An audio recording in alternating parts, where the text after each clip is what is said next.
हाँ जी स्टूडेंट सत श्री अकाल सबनों की हाल है। आई होप कि तुम सब ठीक ठाक हो गए। ਅੱਜ ਦੇ ਸੈਸ਼ਨ ਚ ਅਸੀਂ ਕਰਨ ਜਾ ਰਹੇ ਹਾਂ ਇੰਪੋਰਟੈਂਟ ਫੈਕਟਸ ਇੰਪੋਰਟੈਂਟ ਡੇਟਸ ਇਹਨਾਂ ਤਿੰਨਾਂ ਇੰਡੀਅਨ ਇੰਗਲਿਸ਼ ਰਾਈਟਰਸ ਦੇ ਬਾਰੇ। ਇਹਨਾਂ ਤਿੰਨਾਂ ਇੰਡੀਅਨ ਇੰਗਲਿਸ਼ ਰਾਈਟਰਸ ਬਾਰੇ ਅਸੀਂ ਪੜਨ ਜਾ ਰਹੇ ਹਾਂ। ਅੱਜ ਦੇ ਇੱਕ ਸੈਸ਼ਨ ਨਾਲ ਹੀ ਤੁਹਾਨੂੰ ਬਹੁਤ ਸਾਰੇ ਇਹਨਾਂ ਦੀ ਟਰਮਸ ਯਾਦ ਹੋ ਜਾਣਗੀਆਂ। ਕਿਉਂ ਸਾਨੂੰ ਇਹ ਲੱਗਦਾ ਹੈ ਕਿ ਜਿਵੇਂ ਜਿਵੇਂ ਅਸੀਂ ਲਿਟਰੇਚਰ ਪੜ੍ਹਦੇ ਜਾਂਦੇ ਹਾਂ ਉਹਨਾਂ ਦੇ ਡੇਟ ਆਫ ਬਰਥ ਡਿਮਾਈਸਿਸ ਐਂਡ ਜੋ ਵੀ ਅਵਾਰਡਸ ਹੈ ਉਹਨਾਂ ਦੀ ਡੇਟਸ ਬਹੁਤ ਜ਼ਿਆਦਾ ਮਿਕਸ ਐਂਡ ਮੈਚ ਹੋ ਜਾਂਦੀ ਹੈ। बट गाइस जिन्ना को मेरा एक्सपीरियंस है आई सुजेस्ट कि ਜਦੋਂ ਤੁਸੀਂ ਇਹਨਾਂ ਨੂੰ ਪੜ੍ਹਦੇ ਹੋ ਤੁਸੀਂ ਇੱਕ ਵਾਰੀ ਪੜੋਗੇ ਦੋ ਵਾਰੀ ਪੜੋਗੇ ਤੁਹਾਨੂੰ ਕੁਝ ਵੀ ਯਾਦ ਨਹੀਂ ਹੋਏਗਾ। ਬਟ ਜਦੋਂ ਤੁਸੀਂ ਸਿੰਗਲ ਇੰਡੀਵਿਜੂਅਲੀ ਇਹਨਾਂ ਨੂੰ ਪੜਨ ਤੋਂ ਬਾਅਦ ਇਹਨਾਂ ਦੇ ਮਿਕਸ ਐਮਸੀਕਿਊਜ਼ ਲਗਾਉਂਦੇ ਹੋ ਚਾਹੇ ਦੋ ਰਾਈਟਰ ਦੇ ਲਗਾ ਲਓ ਫਿਰ ਤਿੰਨ ਰਾਈਟਰ ਦੇ ਲਗਾ ਲਓ फिर चार दे इकट्ठे लगा लो फिर 6 दे इकट्ठे लगा लो ऐदा करके फिर उस तो बाद फर्स्ट एंड 6th वाले दे इकट्ठे एमसीक्यूज लगाओगे तो क्यों नहीं प्रैक्टिस होगी डेफिनेटली प्रैक्टिस होगी। ਅੱਜ ਦੇ ਸੈਸ਼ਨ ਤੋਂ ਬਾਅਦ ਹੀ ਤੁਹਾਨੂੰ ਖੁਦ ਨੂੰ ਲੱਗਣਾ ਸ਼ੁਰੂ ਹੋ ਜਾਊਗਾ ਵੀ ਠੀਕ ਹੈ ਜੀ ਸਾਨੂੰ ਲੱਗ ਰਿਹਾ ਕਿ ਅਗਰ ਤੁਸੀਂ ਪ੍ਰੈਪਰੇਸ਼ਨ ਕੀਤਾ ਹੈ ਅਗਰ ਤੁਸੀਂ ਇਹਨਾਂ ਦੀ ਤਿਆਰੀ ਕਰ ਰਹੇ ਹੋ ਪੂਰੇ ਅੱਛੇ ਤਰੀਕੇ ਨਾਲ ਇਹਨਾਂ ਦੀ ਸਮਰੀਜ਼ ਪੜ੍ਹ ਰਹੇ ਹੋ ਇਹਨਾਂ ਦੀ ਲਾਈਫ ਹਿਸਟਰੀਜ਼ ਪੜ੍ਹ ਰਹੇ ਹੋ ਤਾਂ ਤੁਹਾਨੂੰ ਅੱਜ ਦੇ ਸੈਸ਼ਨ 'ਚ ਬਹੁਤ ਮਜ਼ੇ ਆਉਣ ਵਾਲੇ ਹੈ। एंड तक देखना पूरा सेशन बहुत ही अच्छे ਤੁਹਾਨੂੰ टर्म्स याद हो ਜਾਣਗੀਆਂ। बिल्कुल ਤੁਹਾਨੂੰ ਇਹ ਨਹੀਂ ਲੱਗੂਗਾ ਕਿ ਤੁਸੀਂ ਪ੍ਰੈਪਰੇਸ਼ਨ ਕਰ ਰਹੇ ਹੋ ਬਟ ਤੁਹਾਨੂੰ ਪ੍ਰਪੇਅਰ ਨਹੀਂ ਹੈ। ਠੀਕ ਹੈ ਤਾਂ ਚਲੋ अगर गल करिए ਤੁਸੀਂ ਇਹਨਾਂ ਦੀ ਪਿਕਚਰਸ ਦੇਖ ਕੇ ਅਗਰ ਇਹਨਾਂ ਨੂੰ ਰੈਕਗਨਾਈਜ਼ ਕਰ ਲੋਗੇ ਤਾਂ ਬਹੁਤ ਅੱਛੀ ਚੀਜ਼ ਹੈ ਕਿਉਂਕਿ ਗਾਇਸ ਜਦੋਂ ਅਸੀਂ ਕਿਸੇ ਦੀ ਪਿਕਚਰ ਦੇਖ ਲੈਨੇ ਹਾਂ ਤਾਂ ਸਾਡੇ ਮਾਈਂਡ 'ਚ ਉਹਨਾਂ ਬਾਰੇ ਸਾਰੀਆਂ ਚੀਜ਼ਾਂ ਕੋਰਿਲੇਟ ਹੋ ਜਾਂਦੀਆਂ ਹਨ। ਸਿੱਧਾ ਅਗਰ ਮੈਂ ਬੋਲਾਂ ਜੀ ਮੁਲਕ ਰਾਜ ਜੀ ਸਾਨੂੰ ਆਈ ਨਹੀਂ ਸਨ ਤਾਂ ਬੈਟਰ ਹੈ ਕਿ ਇੱਕ ਆਪਾਂ ਪਿਕਚਰ ਦੇਖ ਕੇ ਆਪਾਂ ਪਿਕਚਰਾਈਜੇਸ਼ਨ ਸਾਨੂੰ ਬਹੁਤ ਜ਼ਿਆਦਾ ਹੈਲਪ ਕਰ ਸਕਦੀ ਹੈ ਚੀਜ਼ਾਂ ਨੂੰ याद करन च। सो की करदे हां ਅਸੀਂ ਪੜਦੇ ਹਾਂ ਇਹਨਾਂ ਬਾਰੇ। ਅਗਰ ਗੱਲ ਕਰੀਏ ਸਭ ਤੋਂ ਇਹਨਾਂ ਤਿੰਨਾਂ ਨੂੰ ਇਹ ਤਿੰਨੋਂ ਸਾਡੇ ਫੇਮਸ ਇੰਡੀਅਨ ਇੰਗਲਿਸ਼ ਰਾਈਟਰਸ ਹੋਏ ਨੇ ਫੇਮਸ ਸਭ ਤੋਂ ਜ਼ਿਆਦਾ ਫੇਮਸ ਹੋਏ ਨੇ ਤਾਂ ਅਗਰ ਗੱਲ ਕਰੀਏ ਇਹਨਾਂ ਤਿੰਨਾਂ ਵਿੱਚੋਂ ਸਭ ਤੋਂ ਜ਼ਿਆਦਾ ਏਜ ਸਭ ਤੋਂ ਬੜੇ मतलब सीनियर टॉप मोस्ट सीनियर कौन सी मुल्क राज जी। कौन सन मुल्क राज जी। ਇਹਨਾਂ ਦੇ ਅਗਰ ਡੇਟ ਆਫ ਬਰਥ ਦੀ ਗੱਲ ਕਰੀਏ ਇਹਨਾਂ ਦਾ ਡੇਟ ਆਫ ਮੁਲਕ ਰਾਜ ਜੀ ਇਹ ਕਦੋਂ ਇਹਨਾਂ ਦਾ बर्थ होया सी 1905 विच होया सी। कदों होया सी 1905 विच 1905 इन्हां दा बर्थ ऑफ ईयर सीगा। चलो इस पिक्चर नु तुसी रिकॉग्नाइज कर रहे होगे आर.के. नारायण जी दी फर्स्ट क्लास विच मैं तानू इन्हां दी पिक्चर दिखाई सी। ये उन्हां दी वाइफ नाल उन्हां दी पिक्चर है ये उन्हां दी अपनी काफी एज जदों सी ओदों दी पिक्चर है तो ਤੁਹਾਨੂੰ ਹੋ ਸਕਦਾ ਹੈ ਪਿਕਚਰ ਦੇਖ ਕੇ ਯਾਦ ਆ ਗਿਆ ਹੋਵੇ। ਮੁਲਕ ਰਾਜ ਦੀ ਪਿਕਚਰ ਨੂੰ ਤੁਸੀਂ ਰੈਕਗਨਾਈਜ਼ ਕਰ ਲਿਆ ਹੋਊਗਾ। ਇਹਨਾਂ ਨਾਮ ਅਸੀਂ ਲਿਖਦੇ ਹਾਂ ਨਾਲ। ਜਦੋਂ ਆਪਾਂ ਪਿਕਚਰ ਬਣਾ ਕੇ ਕੁਝ ਚੀਜ਼ਾਂ ਯਾਦ ਕਰਨ ਦੀ ਕੋਸ਼ਿਸ਼ ਕਰਦੇ ਹਾਂ ਤਾਂ ਸਾਨੂੰ ਬਹੁਤ ਅੱਛੀ ਤਰ੍ਹਾਂ ਯਾਦ ਹੋ ਜਾਂਦੀਆਂ ਹਨ। ਠੀਕ ਹੈ ਹੁਣ ਅਗਰ ਅਸੀਂ ਨੈਕਸਟ ਗੱਲ ਕਰੀਏ ਨੈਕਸਟ ਗੱਲ ਕਰਦੇ ਹਾਂ ਅਸੀਂ ਜੀ ਆਰ.ਕੇ. ਨਾਰਾਇਣ ਦੀ। ਠੀਕ ਹੈ ਅਗਰ ਗੱਲ ਕਰੀਏ ਸਭ ਤੋਂ ਪਹਿਲਾਂ ਬਰਥ ਕਿੰਦਾ ਹੋਇਆ ਸੀ 1905 ਵਿੱਚ ਹੋਇਆ ਸੀ ਕਿੰਦਾ ਮੁਲਕ ਰਾਜ ਜੀ ਦਾ। ਉਸ ਤੋਂ ਬਾਅਦ ਅਗਰ ਗੱਲ ਕਰੀਏ 1906 ਵਿੱਚ 1906 ਵਿੱਚ ਆਰ.ਕੇ. ਨਾਰਾਇਣ ਜੀ ਦਾ ਬਰਥ ਹੋਇਆ ਸੀ। आर.के. नारायण जी ਦਾ ਬਰਥ ਹੋਇਆ ਸੀ 1906 ਵਿੱਚ। ਕਲੀਅਰ ਠੀਕ ਹੈ ਉਸ ਤੋਂ ਬਾਅਦ ਅਗਰ ਗੱਲ ਕਰੀਏ ਤਾਂ 1908 ਵਿੱਚ 1908 ਵਿੱਚ ਕਿੰਦਾ ਬਰਥ ਹੋਇਆ ਸੀ ਰਾਜਾ ਰਾਓ। ਪਹਿਚਾਨ ਸਕਦੇ ਹੋ ਤੁਸੀਂ ਇਹਨਾਂ ਨੂੰ ਪਿਕ ਨਾਲ ਇਹਨਾਂ ਦੀ। ठीक है जी इन्हां दा 1908 विच इन्हां दा 96 ਤਾਂ मतलब सब तो सीनियर कौन सा ਇਹਨਾਂ ਚ ਮੁਲਕ ਰਾਜ ਜੀ ਉਸ ਤੋਂ ਬਾਅਦ ਆਰ.ਕੇ. ਨਾਰਾਇਣ ਐਂਡ ਥਰਡ ਨੰਬਰ ਤੇ ਰਾਜਾ ਰਾਓ ਆਉਂਦੇ ਸਨ। ਠੀਕ ਹੈ ਅੱਗੇ ਆਪਾਂ ਇਹਨਾਂ ਟਰਮਸ ਪੜਾਂਗੇ ਇਹਨਾਂ ਦੀ ਹੋਰ ਬਹੁਤ ਕੁਝ ਜਾਣਾਂਗੇ। ਐਮਸੀਕਿਊ ਜਦੋਂ ਤੁਸੀਂ ਸੋਲਵ ਕਰੋਗੇ ਤਾਂ ਤੁਹਾਨੂੰ ਆਪਣੇ ਆਪ ਯਾਦ ਹੋ ਜਾਊਗਾ। ਕਲੀਅਰ ਓਕੇ ਹੈ ਡਨ ਹੈ। ਚਲੋ ਓਕੇ ਇਹਨਾਂ ਦੀ ਵਾਈਫ ਨੇ ਰਜਮ ਜਿਨ੍ਹਾਂ ਨਾਲ ਇਹਨਾਂ ਦੀ ਮੈਰਿਜ ਹੋਈ ਸੀ ਕਦੋਂ 1938 ਵਿੱਚ। ਠੀਕ ਹੈ 1934 ਸੌਰੀ 1934 ਵਿੱਚ ਇਹਨਾਂ ਨਾਲ ਇਹਨਾਂ ਦੀ ਮੈਰਿਜ ਹੋਈ ਸੀ। ਪਹਿਲੀ ਵਾਰੀ 1933 ਵਿੱਚ ਮਿਲੇ ਸਨ ਇਹਨਾਂ ਨੂੰ ਪਹਿਲੀ ਵਾਰੀ 1933 ਵਿੱਚ ਮਿਲੇ ਸਨ। ਚਲੋ ਨੈਕਸਟ ਵਨ ਪਹਿਲਾ ਕੁਐਸਚਨ ਹੈ ਸਾਡੀ ਸਕਰੀਨ ਤੇ ਇਹਨੂੰ ਅਸੀਂ ਸੋਲਵ ਕਰਦੇ ਹਾਂ। ਚਲੋ ਗਾਇਸ ਤੁਸੀਂ ਆਪਣੇ ਆਪ ਇਹਨੂੰ ਇੱਕ ਵਾਰੀ ਰੀਕਾਲ ਕਰਨ ਦੀ ਕੋਸ਼ਿਸ਼ ਕਰੋ ਕਿ ਤੁਹਾਨੂੰ ਕਿੰਨੇ ਕੁ ਟਰਮਸ ਯਾਦ ਨੇ ਤੁਹਾਡੀ ਪ੍ਰੈਪਰੇਸ਼ਨ ਕਿੱਦਾਂ ਚੱਲ ਰਹੀ ਹੈ। Who is the P in Swami and friends. Swami ਤੇ ਉਹਦੇ ਜਿਹੜੇ ਫਰੈਂਡ ਸੀ ਉਹਨਾਂ ਦੇ ਕੁਝ ਨਾਮ ਸਨ। ਠੀਕ ਹੈ ਉਹਨਾਂ ਦੇ ਨਿਕਨੇਮਸ ਵੀ ਸਨ ਤਾਂ ਉਹਨਾਂ ਚੋਂ ਕਿਹੜੇ ਲੜਕੇ ਦਾ ਨਾਮ ਪੀ ਸੀ। ਪੀ मतलब मटर ਦਾ ਦਾਣਾ ਬਹੁਤ ਪਿੱਦੂ ਸਾ ਬਹੁਤ ਛੋਟਾ ਜਿਹਾ ਕੌਣ ਸੀ। ਅਗਰ ਗੱਲ ਕਰੀਏ ਸੋਮੂ ਤਾਂ ਸੋਮੂ ਦਾ ਬਈ ਮੋਨੀਟਰ ਸੀ ਕਲਾਸ ਦਾ ਮੋਨੀਟਰ ਸੀ ਜਿਸ ਨੂੰ ਸਵਾਮੀ ਕੀ ਕਹਿ ਕੇ ਬੁਲਾਉਂਦਾ ਹੁੰਦਾ ਸੀ uncle of the class uncle of class. ਠੀਕ ਹੈ ਚਲੋ ਉਸ ਤੋਂ ਬਾਅਦ ਮਨੀ ਤੇ ਸਵਾਮੀ ਦੀ ਕਾਫੀ ਗਹਿਰੀ ਫਰੈਂਡਸ਼ਿਪ ਸੀ, ਦੋਸਤੀ ਸੀ, ਕਿਉਂਕਿ ਉਹ ਦੋਨੋਂ ਹੀ ਰਜਮ ਨੂੰ ਇਕੱਠੇ ਮਿਲਦੇ ਹਨ। ਰਜਮ ਕੌਣ ਸੀ? ਇੱਕ ਰਿਚ ਫੈਮਿਲੀ ਨੂੰ ਬਿਲੋਂਗ ਕਰਦਾ, ਰਿਚ ਫੈਮਿਲੀ ਕਿ ਚਾਈਲਡ, ਜਿਹੜਾ ਉਹਨਾਂ ਨੂੰ ਬਾਅਦ ਚ ਮਿਲਿਆ ਸੀ, ਬਾਅਦ ਚ ਉਹਨਾਂ ਦਾ ਫਰੈਂਡ ਬਣਿਆ ਸੀਗਾ। ਠੀਕ ਹੈ, ਪਹਿਲੇ ਤਾਂ ਇਹ ਸਾਰੀ ਫਰੈਂਡ ਸੀਗੇ, ਸੋਮੂ, ਮਨੂ, ਮਨੀ, ਸੈਮੂਅਲ ਐਂਡ ਸ਼ੰਕਰ। ਠੀਕ ਹੈ, ਉਸ ਤੋਂ ਬਾਅਦ ਬਚਿਆ ਕੌਣ? ਸੈਮੂਅਲ। ਸੈਮੂਅਲ ਨੂੰ ਕਿਸ ਨਾਮ ਨਾਲ ਜਾਣਿਆ ਸੀ? ਪੀ ਦੇ ਨਾਮ ਨਾਲ ਜਾਣਿਆ ਸੀ। ਤਾਂ ਮਤਲਬ ਇਹਦਾ ਆਨਸਰ ਆਊਗਾ ਸੀ। ਮਨੀ ਕੌਣ ਸੀ? ਮਨੀ ਨੂੰ ਕਿਹਾ ਜਾਂਦਾ ਸੀ good for nothing, good for nothing, ਨਿਕੰਮਾ, ਕਿਸੇ ਚੀਜ਼ ਲਈ ਵੀ ਕਿਸੇ ਕੰਮ ਦਾ ਨਹੀਂ ਹੈ, ਗੁੱਡ ਫॉर ਨਥਿੰਗ ਉਹਨੂੰ ਮਨੀ ਨੂੰ ਕਿਹਾ ਜਾਂਦਾ ਸੀ। ਕਲੀਅਰ? ਚਲ ਨੈਕਸਟ ਪੜ੍ਹਦੇ ਹਾਂ ਅਸੀਂ, when did ਰਾਜਾ ਰਾਓ ਪਾਸ ਅਵੇ? ਰਾਜਾ ਰਾਓ ਜੀ ਦੀ ਡੈਥ ਕਦੋਂ ਹੋਈ ਸੀ? ਹੁਣ ਤੁਸੀਂ ਇਹ ਯਾਦ ਕਰੋ ਕਿ ਰਾਜਾ ਰਾਓ ਜੀ ਦਾ ਬਰਥ ਕਦੋਂ ਹੋਇਆ ਸੀ, ਜਿਹੜਾ ਕਿ ਆਪਾਂ ਹੁਣੇ ਹੀ ਪੜ੍ਹ ਕੇ ਹਟੇ ਹਾਂ। ਰਾਜਾ ਰਾਓ ਜੀ ਦਾ ਬਰਥ ਕਦੋਂ ਹੋਇਆ ਸੀ? ਤਾਂ ਮਤਲਬ ਸਭ ਤੋਂ ਬੜੇ ਕੌਣ ਸਨ? ਸਭ ਤੋਂ ਬੜੇ ਸਨ ਮੁਲਕ ਰਾਜ ਜੀ, ਉਸ ਤੋਂ ਬਾਅਦ ਆਰ ਕੇ ਨਾਰਾਇਣ, ਉਸ ਤੋਂ ਬਾਅਦ ਰਾਜਾ ਰਾਓ ਜੀ। ਹੁਣ ਯਾਦ ਕਰੋ ਤੁਸੀਂ ਜੀ। ਚਲੋ ਆਪਾਂ ਰੀਕਾਲ ਕਰਦੇ ਹਾਂ ਟਰਮਸ ਨੂੰ। 1905 ਇਹਨਾਂ ਦਾ ਹੋਇਆ ਸੀ, 1906 ਇਹਨਾਂ ਦਾ ਬਰਥ ਹੋਇਆ ਸੀ, 1908 ਵਿੱਚ ਰਾਜਾ ਰਾਓ ਜੀ ਦਾ ਬਰਥ ਹੋਇਆ ਸੀ, 1908 ਵਿੱਚ ਹੋਇਆ ਸੀ। ਠੀਕ ਹੈ, ਚਲੋ ਕਰੋ ਜੀ। ਅਗਰ ਮੈਂ ਗੱਲ ਕਰਾਂ 2001 ਦੀ, 2001 ਚ ਤੁਹਾਨੂੰ ਸ਼ਾਇਦ ਯਾਦ ਹੋਊਗਾ ਕਿੰਨੀ ਡੈਥ ਹੋਈ ਸੀ, ਕਿੰਨੀ ਡੈਥ ਹੋਈ ਸੀ? ਆਰ ਕੇ ਨਾਰਾਇਣ ਜੀ, 2001 ਵਿੱਚ। ਠੀਕ ਹੈ, ਉਹਨਾਂ ਦੀ ਡੈਥ ਤੋਂ 1 ਸਾਲ ਪਹਿਲਾਂ, ਐਗਜ਼ੈਕਟਲੀ 1 ਸਾਲ ਪਹਿਲਾਂ ਉਹਨਾਂ ਨੂੰ ਸੈਕਿੰਡ ਹਾਈਐਸਟ ਅਵਾਰਡ ਮਿਲਿਆ ਸੀ। ਕਦੋਂ ਮਿਲਿਆ ਸੀ? 2000 ਵਿੱਚ, 1 ਸਾਲ ਪਹਿਲਾਂ ਕਿਹੜਾ ਅਵਾਰਡ ਮਿਲਿਆ ਸੀ ਉਹਨਾਂ ਨੂੰ? ਦ ਪਦਮ ਵਿਭੂਸ਼ਣ, ਦ ਪਦਮ ਵਿਭੂਸ਼ਣ, ਇਹ ਵਾਲਾ ਅਵਾਰਡ ਮਿਲਿਆ ਸੀ। ਉਸ ਤੋਂ ਬਾਅਦ ਅਗਰ ਗੱਲ ਕਰੀਏ ਰਾਜਾ ਰਾਓ ਜੀ ਦੀ 2006 ਜਾਂ ਫਿਰ 4, ਦੋਨਾਂ ਚੋਂ ਇੱਕ ਆਪਸ਼ਨ ਬਚੀ ਹੈ। ਤਾਂ ਚਲੋ ਕਰਦੇ ਹਾਂ ਅਸੀਂ। ਰਾਜਾ ਰਾਓ ਜੀ ਦੀ ਡੈਥ ਹੋਈ ਸੀ 2006 ਵਿੱਚ, 2006 ਵਿੱਚ ਉਹਨਾਂ ਦੀ ਡੈਥ ਹੋਈ ਸੀ। ਕਿੱਥੇ ਹੋਈ ਸੀ ਉਹਨਾਂ ਦੀ ਡੈਥ?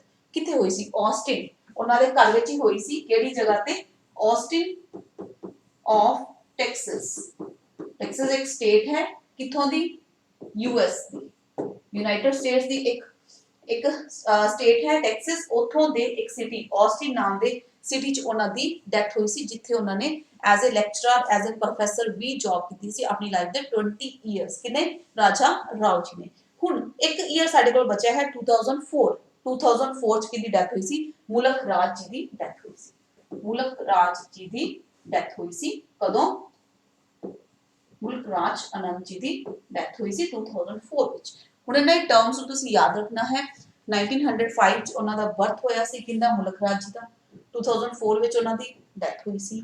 ਇਹਨਾਂ ਦਾ ਬਰਥ ਕਦੋਂ ਹੋਇਆ ਸੀਗਾ? ਬੋਲੋ ਜੀ। ਸਭ ਤੋਂ ਸੀਨੀਅਰ ਕੌਣ ਸਨ? 1905 ਚ ਮੁਲਕ ਰਾਜ ਜੀ। ਉਸ ਤੋਂ ਬਾਅਦ ਆਰ ਕੇ ਨਾਰਾਇਣ ਜੀ 1906 ਚ ਹੋਇਆ ਸੀ। ਉਸ ਤੋਂ ਬਾਅਦ 1908 ਵਿੱਚ ਰਾਜਾ ਰਾਓ ਜੀ ਦਾ ਹੋਇਆ ਸੀ। ਤਾਂ ਇਹਨਾਂ ਦਾ ਡੈਥ ਈਅਰ ਕੀ ਸੀਗਾ? 2006, 2006। ਠੀਕ ਹੈ, ਚਲੋ ਨੇਮ ਆਫ ਮੁਲਕ ਰਾਜ ਫਾਦਰ। ਮੁਲਕ ਰਾਜ ਜੀ ਦੇ ਫਾਦਰ ਕੌਣ ਸਨ? ਉਹਨਾਂ ਦੇ ਫਾਦਰ ਦੀ ਅਗਰ ਗੱਲ ਕਰੀਏ ਤਾਂ ਦੇਖੋ, ਲਾਲਚੰਦ, ਐਚ.ਵੀ. ਕ੍ਰਿਸ਼ਨਾ ਸਵਾਮੀ, ਕੇ.ਵੀ. ਜਗਨ, ਯੋਗੇਸ਼ਵਰ ਆਨੰਦ। ਜਿਹੜੀ ਆਪਸ਼ਨ ਕੱਟ ਸਕਦੇ ਹੋ, ਤੁਹਾਨੂੰ ਲੱਗਦਾ ਹੈ ਕਿ ਤੁਹਾਨੂੰ ਡਾਊਟ ਹੋ ਰਿਹਾ, ਤੁਹਾਨੂੰ ਥੋੜਾ ਪ੍ਰੋਬਲਮ ਆ ਰਹੀ ਹੈ, ਤੁਸੀਂ ਜਿਹੜੀ ਆਪਸ਼ਨ ਨੂੰ ਕੱਟ ਸਕਦੇ ਹੋ ਪਹਿਲਾਂ ਉਹਨੂੰ ਕੱਟੋ। ਹੁਣ ਜੇ ਤੁਸੀਂ ਬਹੁਤ ਅੱਛੇ ਲਿਟਰੇਚਰ ਪੜ੍ਹ ਰਹੇ ਹੋ, ਆਰ ਕੇ ਨਾਰਾਇਣ ਜੀ ਬਾਰੇ ਪੜ੍ਹ ਰਹੇ ਹੋ, ਮੁਲਕ ਰਾਜ ਜੀ ਬਾਰੇ ਪੜ੍ਹ ਰਹੇ ਹੋ, ਤਾਂ ਸ਼ਾਇਦ ਤੁਹਾਨੂੰ ਕਿਤੇ ਨਾ ਕਿਤੇ ਯਾਦ ਆ ਜਾਏ ਕਿ ਸੀ ਆਪਸ਼ਨ ਤਾਂ ਹੋ ਹੀ ਨਹੀਂ ਸਕਦਾ। ਸੀ ਆਪਸ਼ਨ ਕਿਉਂ ਨਹੀਂ ਹੋ ਸਕਦਾ? ਕੇ.ਵੀ. ਜਗਨ ਤਾਂ ਇੱਕ ਫੇਮਸ ਕਰੈਕਟਰ ਸੀ। ਕੇ.ਵੀ. ਜਗਨ ਤਾਂ ਇੱਕ ਫੇਮਸ ਕਰੈਕਟਰ ਸੀ। ਕਿਹੜੇ ਨਾਵਲ ਦਾ ਫੇਮਸ ਕਰੈਕਟਰ ਸੀ? ਕਿਹੜੇ novel the famous character C? The vendor of sweets, the vendor of sweets the. Clear? ਇਸ ਦਾ ਫੇਵਰਿਟ ਨਾਵਲ, ਇਸ ਨਾਵਲ ਦਾ ਕੀ ਸੀਗਾ? ਕਰੈਕਟਰ ਸੀ ਕੇ.ਵੀ. ਜਗਨ। ਤਾਂ ਦੈਟ ਮੀਨ ਉਹ ਤਾਂ ਨਹੀਂ ਹੋ ਸਕਦੇ। ਉਸ ਤੋਂ ਬਾਅਦ ਅਗਰ ਗੱਲ ਕਰੀਏ ਐਚ.ਵੀ. ਕ੍ਰਿਸ਼ਨਾ ਸਵਾਮੀ ਤੇ ਯੋਗੇਸ਼ਵਰ ਆਨੰਦ, ਇਹਨਾਂ ਦੋਨਾਂ ਦਾ ਕਨੈਕਸ਼ਨ ਕਿਹਦੇ ਨਾਲ ਹੈ? ਰਾਜਾ ਰਾਓ ਜੀ ਨਾਲ। ਰਾਜਾ ਰਾਓ ਜੀ ਜੋ ਇਹਨਾਂ ਤਿੰਨਾਂ ਤੋਂ ਛੋਟੇ ਸਨ। ਠੀਕ ਹੈ, ਜਿਨ੍ਹਾਂ ਦਾ ਬਰਥ ਕਦੋਂ ਹੋਇਆ ਸੀ? 1906 ਵਿੱਚ ਹੋਇਆ ਸੀ, 1908 ਚ ਹੋਇਆ, ਸੌਰੀ। ਠੀਕ ਹੈ, ਮੁਲਕ ਰਾਜ ਜੀ ਦਾ ਹੋਇਆ ਸੀ 1906 ਚ, 1908 ਚ। ਠੀਕ ਹੈ, ਤਾਂ ਅਗਰ ਅਸੀਂ ਗੱਲ ਕਰੀਏ ਇਹ ਦੋਨਾਂ ਦਾ ਕਨੈਕਸ਼ਨ ਕਿਹਦੇ ਨਾਲ ਹੈ? ਰਾਜਾ ਰਾਓ ਨਾਲ। ਇਹ ਇਹਨਾਂ ਦੇ ਫਾਦਰ ਸਨ ਐਚ.ਵੀ. ਕੇ ਸਵਾਮੀ। ਰਾਜਾ ਰਾਓ ਜੀ ਤਾਂ ਰਾਜਿਆਂ ਵਾਲੀ ਲਾਈਫ ਹੀ ਸੀ ਉਹਨਾਂ ਦੀ, ਕਿਉਂਕਿ ਉਹਨਾਂ ਨੇ ਆਪਣੀ ਲਾਈਫ 'ਚ ਤਿੰਨ ਮੈਰਿਜਸ ਕਰ ਰੱਖੀ ਸੀ। ਬਿਲਕੁਲ ਰਾਜਾ ਵਾਲਾ ਫੀਲਿੰਗ ਸੀਗਾ। ਉਹਨਾਂ ਦਾ ਪੂਰਾ ਨਾਮ ਕੀ ਸੀ? ਕੇ ਰਾਜਾ ਰਾਓ। ਕੇ ਰਾਜਾ ਰਾਓ, ਬਿਲਕੁਲ ਰਾਜਾ ਵਾਲੀ ਲਾਈਫ ਸੀ ਉਹਨਾਂ ਦੀ। ਕਿਉਂ? ਉਹਨਾਂ ਨੇ ਤਿੰਨ ਸ਼ਾਦੀਆਂ ਕਰ ਰੱਖੀ ਸੀ। पहली शादी हुई उन्होंने वो काफी साल चली, उस तो बाद उन्होंने डाइवोर्स हो गया, किन्नी देर इकल्ले रहे, फिर उन्होंने दूजी मैरिज की, फिर इन्होंने तीजी मैरिज की, तो दैट मीन राजा वाली लाइफ से उन्होंने 3 मैरिज हुई। ठीक है।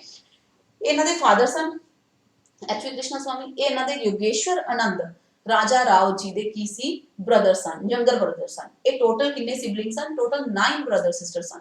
राजा राव जी टोटल 9 ब्रदर सिस्टर सन, जेड़े कि जिन्ना चो कि सब तो बड़े कौन सन? राजा राव सन, बाकी उन्होंने तो छोटे सन, बाकी उन्होंने 7 सिस्टर सी, एक ब्रदर सी और 9वें आप सी। ठीक है, क्लियर? टोटल कितने सिबलिंग्स? 9 सिबलिंग्स। चलो हुन ऑप्शन की बची लालचंद। लालचंद मुलक राज जी दे फादर लालचंद कौन सन? वो एक पहला तो कोपर स्मिथ सन, पहला वो कोपर स्मिथ सन। ठीक है, उस तो बाद उन्होंने Dogra regiment British army join करनी सी। क्लियर? ठीक है, उन्होंने ऑक्यूपेशन बारे अगर गल करिए तो दो उन्होंने प्रोफेशन सन। चल नेक्स्ट वन, इन्हें देखो 2 3 4 क्वेश्चंस दे नाल सानू कितनी सारी टर्म्स रिकॉल हो रही हैं साडे माइंड च, है ना।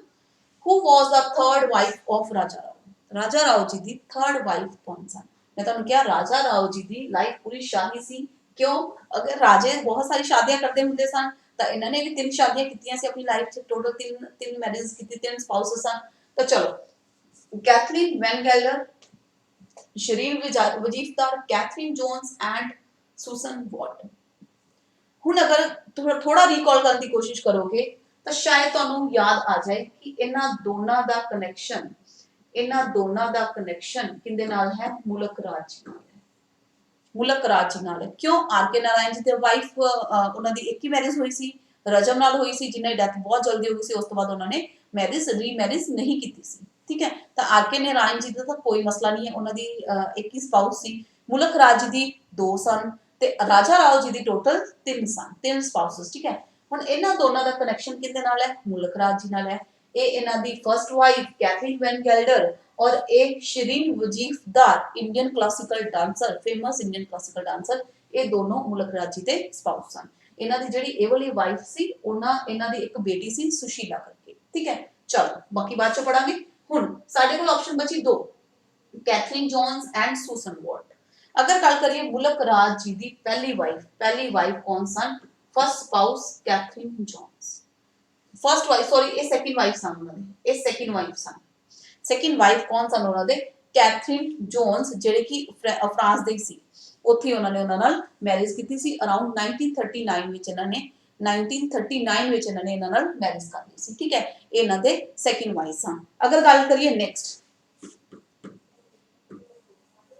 ਕੈਮਿਲੀ ਮੋਲੀ। ਕੈਮਿਲੀ ਮੋਲੀ ਇਹਨਾਂ ਦੀ ਕੀ ਸਨ? ਇਹਨਾਂ ਦੀ ਸੈਕੰਡ ਵਾਈਫ ਸਨ। ਕੈਮਿਲੀ ਮੋਲੀ ਇਹਨਾਂ ਦੀ ਸੈਕੰਡ ਵਾਈਫ ਸਨ। फर्स्ट वाइफ सॉरी, इन्हां दी फर्स्ट वाइफ कौन सन? कैमिली मोली। सेकंड वाइफ कौन सन? Catherine Jones. एंड इन्हां दी थर्ड वाइफ कौन सन? सुसन वॉट। इन्हां नाल जदों इन्हां दी मैरिज हुई तां ये मैरिज इन्हां दी जदों इन्हां दी डेथ हुई उदों तक इन्हां दी ये मैरिज चली सी। कदों इन्हां दी डेथ हुई सी? 2006 विच इन्हां दी डेथ हुई सी। कदों हुई सी इन्हां दी डेथ? 2006 विच हुई सी। उदों तक इन्हां नाल ये वाली मैरिज चली। इन्हां दी थर्ड वाइफ सन। ਇਹ ਜਿਨ੍ਹਾਂ ਨਾਲੇ ਕਿੱਥੇ ਰਹਿੰਦੇ ਸਨ? ਆਸਟਿਨ ਰਹਿੰਦੇ ਸਨ। ਕਿੱਥੇ? ਆਸਟਿਨ ਟੈਕਸਸ ਯੂਐਸ ਚ। ਠੀਕ ਹੈ, ਉੱਥੋਂ ਦੀ ਯੂਨੀਵਰਸਿਟੀ ਵਿੱਚ ਇਹ ਪ੍ਰੋਫੈਸਰ ਸਨ ਰਾਜਾ ਰਾਓ, ਜਿੱਥੇ ਉਹਨਾਂ ਨੇ ਪੜਾਇਆ ਸੀ। ਠੀਕ ਹੈ, ਚਲੋ okay ji. First wife Camilla Molly, second wife Catherine Jones and third wife that is Susan Watt. Okay, ਚਲੋ ਇਹਨਾਂ ਨੂੰ ਯਾਦ ਕਰ ਲਓ, ਇਹਨਾਂ ਨਾਮ ਯਾਦ ਕਰ ਲਓ। ਮੋਲੀ ਦੇ ਸਪੈਲਿੰਗ ਠੀਕ ਕਰੋ, दैट इज MOULY, MOULY। ਚਲੋ who got Sahitya Academy Award in 1971? Sahitya Academy Award 1971 ਵਿੱਚ ਕਿਸ ਨੂੰ ਮਿਲਿਆ ਸੀ? ਆਪਾਂ ਆਪਸ਼ਨ ਵੱਲ ਚੱਲਦੇ ਹਾਂ, ਆਪਸ਼ਨ ਨੂੰ ਰੀਕਾਲ ਕਰਦੇ ਹਾਂ। ਸਭ ਤੋਂ ਪਹਿਲਾਂ ਅਗਰ ਗੱਲ ਕਰਾਂ ਮੈਂ ਆਰ ਕੇ ਨਾਰਾਇਣ ਜੀ ਦੀ, ਤੁਹਾਨੂੰ ਗਾਈਡ ਨਾਵਲ ਯਾਦ ਹੈ? ਦ ਗਾਈਡ, ਜਿਹਦੇ ਬਾਰੇ ਅਸੀਂ ਪਹਿਲੀ ਕਲਾਸ ਵਿੱਚ ਵੀ ਪੜ੍ਹਿਆ ਸੀ। ਦ ਗਾਈਡ ਇੱਕ ਬਹੁਤ ਹੀ ਹਿੱਟ ਫਿਟ ਨਾਵਲ ਹੋਇਆ ਸੀ, ਜਿਸ ਕਰਕੇ किनू अवार्ड मिलिया सी? आर के नारायण जी नू अवार्ड मिलिया सी। केड़ा? साहित्य अकादमी अवार्ड मिलिया सी। द गाइड कदों पब्लिश होया सी? 1958 विच। कदों होया सी? 1958 विच पब्लिश होया सी। ठीक है, 1958 विच पब्लिश होया सी।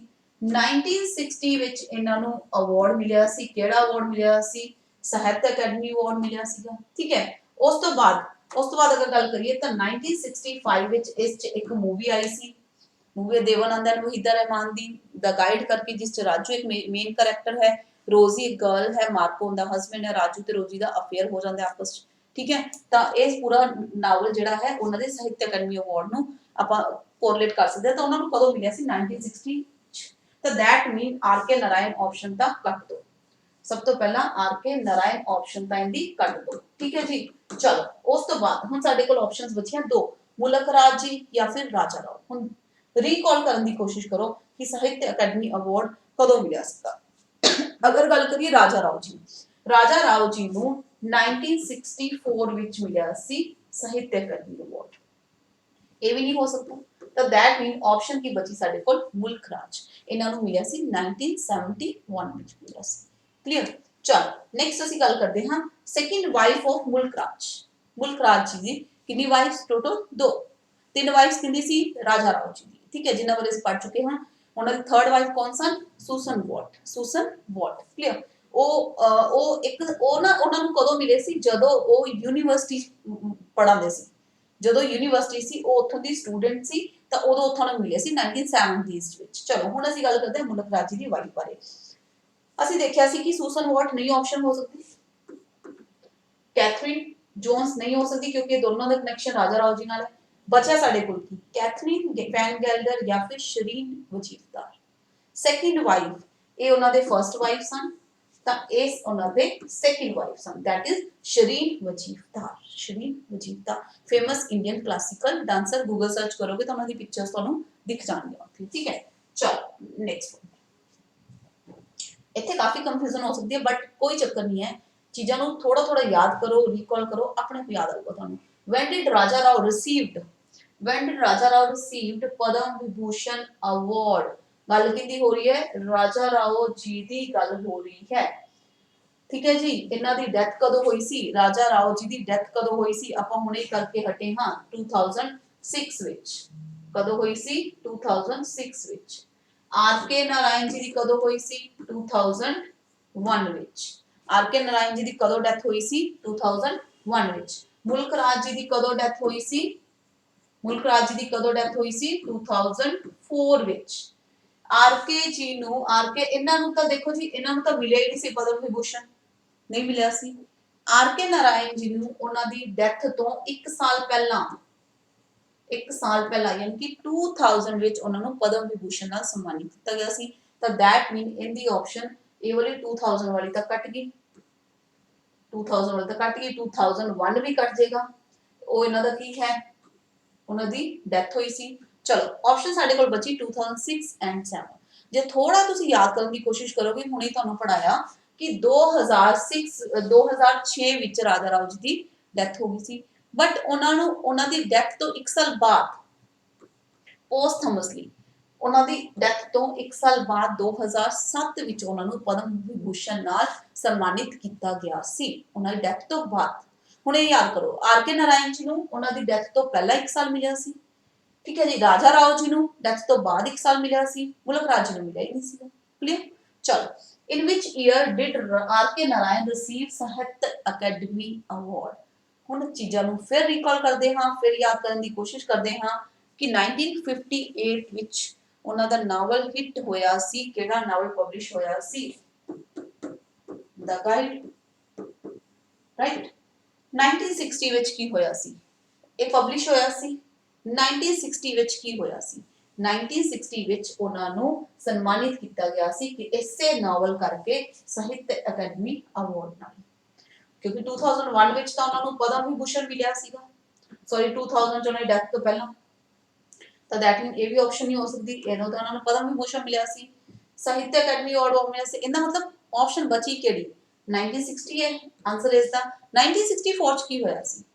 1964 ਵਿੱਚ ਉਹਨਾਂ ਨੂੰ ਪਦਮ ਵਿਭੂਸ਼ਣ ਨਾਲ ਸਨਮਾਨਿਤ ਕੀਤਾ ਗਿਆ ਸੀ, ਪਦਮ ਭੂਸ਼ਣ ਨਾਲ, ਪਦਮ ਭੂਸ਼ਣ ਅਵਾਰਡ ਨਾਲ ਸਨਮਾਨਿਤ ਕੀਤਾ ਗਿਆ ਸੀ। 2000 ਵਿੱਚ ਪਦਮ ਵਿਭੂਸ਼ਣ ਨਾਲ ਸਨਮਾਨਿਤ ਕੀਤਾ ਗਿਆ ਸੀ। ਕਲੀਅਰ?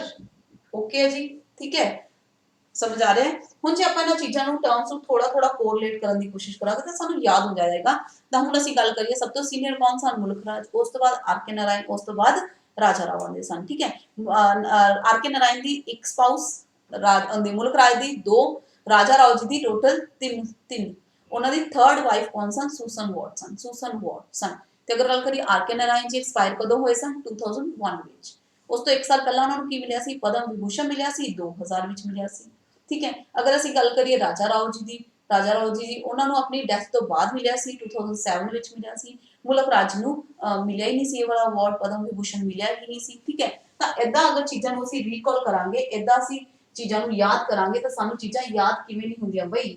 ਠੀਕ ਹੈ, ਅਗਰ ਤੁਸੀਂ ਇਸ ਦਾ ਕੰਪਲੀਟ ਕੋਰਸ, ਅਗਰ ਤੁਸੀਂ ਲਿਟਰੇਚਰ, ਲਿੰਗੁਇਸਟਿਕ, ਗ੍ਰਾਮਰ ਦਾ ਕੰਪਲੀਟ ਮਾਸਟਰ ਕੈਡਰ ਦਾ ਕੋਰਸ ਲਗਾਉਣਾ ਚਾਹੁੰਦੇ ਹੋ ਮੇਰੇ ਨਾਲ, ਇਦਾਂ ਹੀ ਕਲਾਸਾਂ ਅਟੈਂਡ ਕਰਨਾ ਚਾਹੁੰਦੇ ਹੋ, ਤਾਂ ਹਰ ਇੱਕ ਕਲਾਸ ਦਾ ਤੁਹਾਨੂੰ ਸਮਰੀ, ਪੀਡੀਐਫ, ਸਾਰਾ ਕੰਟੈਂਟ ਮਿਲੇਗਾ, ਜਿਸ ਦੀ ਕੋਸਟ ਹੈ 299 ਸੌਰੀ ਨਾਟ 299 299 ਇਸ ਦੀ ਕੋਸਟ ਹੈ। ਬਟ ਰਿਪਬਲਿਕ ਡੇ ਕਰਕੇ ਇਸ ਤੇ ਆਫਰ ਚੱਲ ਰਿਹਾ ਹੈ, ਇਸ ਤੇ ਡਿਸਕਾਊਂਟ ਮਿਲੇਗਾ ਤੁਹਾਨੂੰ ਕਿੰਨਾ? 10% ਐਕਸਟਰਾ ਡਿਸਕਾਊਂਟ ਹੋ ਜਾਊਗਾ। ਤਾਂ ਜੇ ਤੁਸੀਂ ਇਹ ਕੋਰਸ ਜੁਆਇਨ ਕਰੋਗੇ ਤਾਂ ਗਾਇਸ ਇਹ ਕੂਪਨ ਕੋਡ ਲਗਾਉਣਾ ਨਾ ਭੁੱਲਣਾ, ਕਿਉਂਕਿ ਅਗਰ ਨਹੀਂ ਲਗਾਓਗੇ ਤਾਂ ਤੁਹਾਨੂੰ ਡਿਸਕਾਊਂਟ ਨਹੀਂ ਮਿਲੇਗਾ। ਇਸ ਕੋਰਸ ਦੇ ਉੱਪਰ ਤੁਹਾਨੂੰ 10% ਡਿਸਕਾਊਂਟ ਮਿਲੇਗਾ। ਇਹ ਪੂਰੇ ਦਾ ਪੂਰਾ ਜਿਹੜਾ ਕੋਰਸ ਹੈ, एग्जाम तक इसकी वैलिडिटी है, एग्जाम तक इसकी वैलिडिटी है। एग्जाम तक आप कोशिश करांगे कि इस खिंच के सिलेबस करिए ताकि चीज़ों को रिवाइज भी कर पाइए, एमसीक्यूज भी कर पाइए। इसका पैटर्न यही रहेगा कि पहला एक राइटर करांगे, फिर 2 करांगे, फिर दोनों के मिक्स एमसीक्यूज करांगे, फिर तीसरा राइटर करांगे, फिर उन्होंने तिन्नों के मिक्स एमसीक्यूज करांगे। तो इदा इसमें चलाने की कोशिश करांगे, बहुत अच्छे तरीके नाल सिलेबस खत्म करांगे। तो अज ही इस बैच में एनरोल कर सकते हो, क्योंकि इससे ऑफर सिर्फ 1 दिन लिए है, सिर्फ 1 दिन ही, अज और कल 2 दिन लिए, मतलब 2 दिन लिए इस ऑफर है 10% दी। अगर रिपब्लिक डे का कूपन लगाते हो तो तुहानू इससे 10% एक्स्ट्रा डिस्काउंट मिल जाएगा। इस ऐप के अंदर जाके तुसी पूरा कोर्स लगा सकते हो। ऐप का लिंक तुहानू इस वीडियो के नीचे मिल जाएगा। ऐप का लिंक तुहानू इस कोर्स का लिंक इस वीडियो के नीचे मिल जाएगा। अगर फिर भी तुहानू कोई भी डाउट है, तुसी मेरे नाल गल करना चाहते हो तो तुसी इस नंबर ऊपर कॉन्टैक्ट कर सकते हो। तुसी इस नंबर ऊपर मैनू कॉन्टैक्ट कर सकते हो, जिस नाल तुहानू अगर तुसी डिस्कस करना चाहते हो कि किद्दां असीं सिलेबस करांगे, की चीज़ां तुहानू प्रोवाइड करवाईयां जाणगीआं। ठीक है, तो तुसी इस नंबर ऊपर गल कर सकते हो, इस नंबर ऊपर कॉन्टैक्ट कर सकते हो, that is 7504466660। Clear? Okay guys, तो मिलते हैं नेक्स्ट सेशन बहुत जल्दी। I hope you like the session. Like करो इनू, चैनल सब्सक्राइब करो अगर चैनल ते फर्स्ट टाइम आए हो। तो मिलते हैं अपन नेक्स्ट सेशन च। Bye bye, take care.